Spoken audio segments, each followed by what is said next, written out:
বেহেস্তি জেবর ৩ নম্বর খণ্ড, ইমদাদিয়া লাইব্রেরি, ঢাকা, পৃষ্ঠা নাম্বার ৭৮, চিকিৎসা নাম্বার ১। ছোট ছেলেমেয়ের, নাবালেক ছেলেমেয়ের মৃগী রোগ যদি হয় তাহলে সিংহের কিছুটা চামড়া পশম সহ তাবিজে ভরিয়া গলায় নিলে দুরারোগ্য ব্যাধি আরোগ্য হইবে। এটা তো একটা, আরো পড়ি নাকি? ২ নম্বর চিকিৎসা, ওইটা যদি তোমরা না পারো তাহলে কুমিরের কলিজা শুকা ফেলা দাও। কুমিরের কলিজা শুকাইয়া পুরাইয়া উহার ধোঁয়া রোগীর নাকে ধরিলে রোগী সুস্থ হইয়া যাইবে। এ কত বড় ইবলিস কোন! কুমির বলে টান দিয়ে ধরে নিয়ে আসি, কলিজা শুকান লাগবে। ভালো মানুষ অকারণে এই প্রাণী হত্যা করার কোনো এটা বিধান আছে? বলে না কেন আছে? ৩, যদি 2টা না পারো, 3 নাম্বার হলো শিয়ালের পিত্তথলির ধরে নিয়ে এসে রোগীর নাকের কাছে দিয়ে ফুঁ দাও। মানে দেখেন বেলজ্জাতি মুফতি কোথা থেকে তৈরি হয় আমি আপনাদেরকে আজকে দেখাবো। বিদআত আর শিরিক যারা আমাদের সমাজে প্রতিষ্ঠিত করে রাখছে, মূলত তাদের লজ্জা শরম নাই। লজ্জা বহু আগে বিক্রি করে দিয়েছে। আমাদের সমাজে বলে গ্রামে একটা কথা, লজ্জা শরম আলমের 1 নাম্বার পচা সাবান দিয়ে ধুয়ে দিয়েছে, ওর কোনো লজ্জা মজ্জা নাই। এই জন্য দেখেন কি লেখা, যদি 3 নাম্বারটা না পারো তাহলে শিয়ালের দাঁত কোমরে ধারণ করিলে মৃগী রোগ দূর হয়। একটা শিল ধরি ভাঙি দাঁত মাথার সাথে নিয়ে নেন। তাও যদি না পারো তাহলে নিম্নলিখিত তাবিজটি ভোজপত্রে লিখিয়া গলায় ধারণ করিতে হইবে। বলতেছে আশরাফ আলী থানভী চিশতি। হা লাম ওয়াও বা হা র জিম ওয়াও সিন, এমনি 7-8টা 5টা 6টি অক্ষর এক জায়গায় লাগা লাগা গোল করে থুয়ে দিয়েছে। লেখছে নিখুঁত। এমনি এমনি তাবিজ লিখলে তো আপনিও পারেন। আপনি তো তাহলে তো 301 টাকা দেওয়া হইল না। যদি আপনি এই নকশা একা বাড়িতে লেখেন তাহলে 502 টাকা হুজুর খাবে কিভাবে? এখন শয়তানি আবার নিচে করছে, আপনি লিখলে হবে না, নিখুঁত সাদা মরগের রক্ত লাগবে।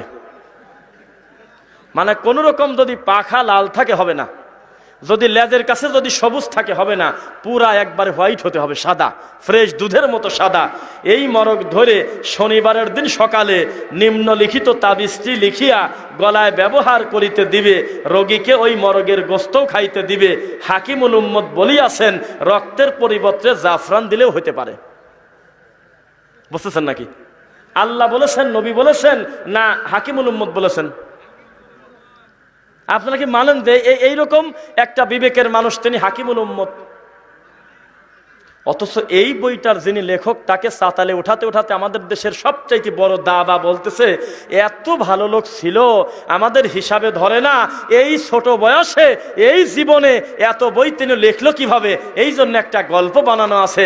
আশরাফ আলী থানভী যখন নামাজে চলে যেত, সালাতে যেত, তখন নাকি কলমার খাতা একাই চলতো। হয়তো 10 পৃষ্ঠা লিখে চলে গেছে, ডানে বামে সালাম ফিরানোর পর এসে দেখে আরো 5 পৃষ্ঠায় হয়ে গেছে। তা বলেন তো ইবলিস কি গায়ে লেখা থাকে না কর্মে লেখা থাকে? আচ্ছা, তারপরে মাথার চুল যদি পড়ে যায় চিন্তা নেই, ওই টাক মাথায় মানে চুল গজানো হয়, বিভিন্ন হারবাল ওষুধ, বড় বড় MBBS ডাক্তার ঘেমে যাচ্ছে, কিন্তু আপনার এখানে সমাধান দেওয়া আছে। আপনি টাক মাথায় যদি চুল উঠাতে চান তাহলে কুচে ফলের ও মূলের জবা ফুলের কলির পলব দিলে টাক উৎপন্ন হয়। যদি তা না পারো মাটি কালারের সিঁদুর লাগাও মাথায়। এ কোন জাতি কথা বলেন? মাটি কালারের সিঁদুর লাগালে মাথার চুল গজাইবে। বলিতেছেন হাকিমুল উম্মত, উম্মতের ডাক্তার। আল্লাহ বলেছেন, নবী বলেছেন, না থানভী বলেছেন? শোনা যাচ্ছে না কথা মনে হয়? যদি কারো চোখ ওঠে, চোখ ওঠাকে কি বলেন? হ্যাঁ, চোখ ওঠা বলেন। তো চোখ যদি উঠে যায় একটা কাজ করবেন, লোহার শলাকা, লোহার প্যারাক নাকি বলেন, লোহার প্যারাক দ্বারা বকরির কলিজার ভিতরে ভরে দাও। ওই কলিজা হালকা কয়লার আগুনে ধরিবে। তারপর ওই কলিজা হইতে ফেনা বাহির হয়ে যাবে একাই। ওই ফেনা একটা সুরমার কাঠিতে লাগাইয়া জড়াইয়া ফেলো। গরম ফেনার উপর অতি সামান্য মাত্রায় গোলমরিচ ভেঙে চূর্ণ করে ছড়াইয়া দাও। শয়নকালে অতি সামান্য গরম অবস্থায় চক্ষে দিলে ঘুমাইয়া যাইবে। মস্তিষ্কে কিছুটা গাওয়া ঘিউ মালিশ করিবে, দেখবে ঠিক হয়ে গেছে। আরো 2-1টা চিকিৎসা বলি নাকি, তারপরে আমরা শেষ করি ইনশাল্লাহ। কানের রোগ আছে না আপনাদের অনেকের? কান পাকা বা এমনি কানে অনেক সময় একটু সমস্যা ঝিনঝিন করে, কানে ধাপা ধরে থাকে, এরকম রোগী আছে না? তাহলে আপনার এমবিবিএস ডাক্তারের কাছে সিরিয়াল ধরার দরকার নাই। দেখি আমরা সবচাইতে বড় হুজুর কোরআন আর হাদিস পড়ি পাইছে কি, এইটা একটু শোনাবো ইনশাআল্লাহ। চুপ করে বসে থাকেন, এই অসুস্থ লোকটাকে ধরে একটু ফাঁকে দিয়ে আসেন। এই বইটা ছাপাইছে কি গোপন করে চুরি করে রাখার জন্য, না হাজারো মানুষের কাছে তার লিখিত বই পৌঁছে যাক? কোনটা? কথা তো বলে না দেখি। আপনি যখন কোনো বক্তব্য দিবেন সেইটা ভুল হতে পারে, যে একজন বলে ফেলছে একটা কথা, লিখিত যখন বই আকারে হয়ে যায় তখন এটা কোনো পার্সোনাল থাকে না, এইটা হয়ে যায় হাজারো মানুষের ঈমান নষ্ট করার হাতিয়ার। ঠিক কিনা বলেন? তুমি নিয়ামল কোরআন ছাপাও কেন? তুমি তাজকিরাতুল আউলিয়া ছাপাও কেন? তুমি কাসাসুল আম্বিয়া ছাপাও কেন? তুমি বেহেশতি সিবর ছাপাও কেন? তুমি কান ধরে মানুষের সামনে বলতে পারো না যে এই নোংরা অসভ্য বই আমরা আর মানুষের ঈমান হারানোর জন্য এক কপিও ছাপাবো না? তুমি প্রতিদিন ফটোকপি করো, নিরীহ মানুষের বাড়িতে বাড়িতে এই নোংরা বই ঢুকাও, পড়বো না আমরা? ধরে বাইরে দিয়ে আসবে না? অসুস্থ থাকতে পারে মানুষের দু একজন।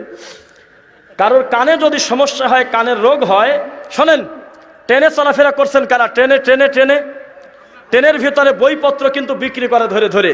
আল্লাহর কসম, এমন কোন বই বিক্রেতা পাওয়া খুবই দুষ্কর যার কাছে বেহেশতি জেওর, কাসাসুল আম্বিয়া, নিয়ামুল কোরআন, তারপরে কি তাজকিরাতুল আউলিয়া, এই বইগুলো নাই। ভুল বললাম না সত্য বললাম? মাশাআল্লাহ, দেখছেন কথা? তাবিজের কিতাব, মুনতাখা, বহু কিছু পাওয়া যায়। তাহলে এই বইটা তো মানুষের, হাজারো মানুষের ঘরে চলে গেছে। আমরা একটু পড়ে শোনাই এই বইটার কি মাহাত্ম্য আছে, বোঝা যাচ্ছে নাকি?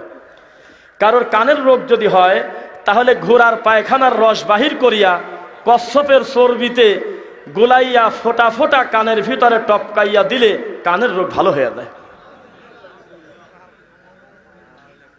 আপনার হুজুর লেখছে, বইটার নাম নিয়াম বেহেশতি জেবর, 3 নম্বর খণ্ড, পৃষ্ঠা নাম্বার 82। আপনি খুঁজে না পালে আপনি কানা, আমার তো দোষ নাই। বোঝা যাচ্ছে না? অফিসিয়াল বিবৃতি তো নাই তাদের ব্যাপারে যে না এরকম বাজে কথা আমরা সমর্থন করি না, এই বইটা আমরা ছাপাবো না। এত সুন্দর ক্লিয়ার টকটকা বই, সংস্কার হতে হতে হতে হতে লাস্ট সংস্কার হয়েছে আপনার কত সালে? আপনার কত সেখানে উল্লেখ করা আছে কিনা? সংস্কার এখনো হচ্ছে, এখনো নতুন করে করে আনতেছে। এই খারাপ জিনিসটা এখনো ত্যাগ করতে পারে নাই। কথা কি বুঝতে পারলেন? আমরা আর একটা বলে কথা শেষ করে দেই। যদি তা না পারো তাহলে সরিষার তেলের ভিতরে শামুকের মাংস বাটিয়া মিশ্রিত করিয়া খুব ভাবে মন মতো জ্বালাইবে, ঝাঁকিয়া ঝাঁকিয়া শিশিতে ভরিয়া কানের ভিতরে ঢোকায় দাও। এই হলো বাংলাদেশে সবচাইতে বেশি যে বইটা মানুষের কাছে চলে, মানুষ দিন মনে করে পড়ে, ঈমান মনে করে অজানা জিনিস জানার চেষ্টা করে, এটা হলো একটা খণ্ডের অবস্থা। বাকি এরকম আরো বহু খণ্ড আছে। বিশ্বাস কি করেন? বোঝা যাচ্ছে নাকি? যাই হোক, যে কথাগুলো বললাম, আল্লাহ সুবহানাহু ওয়া তাআলা আমাদেরকে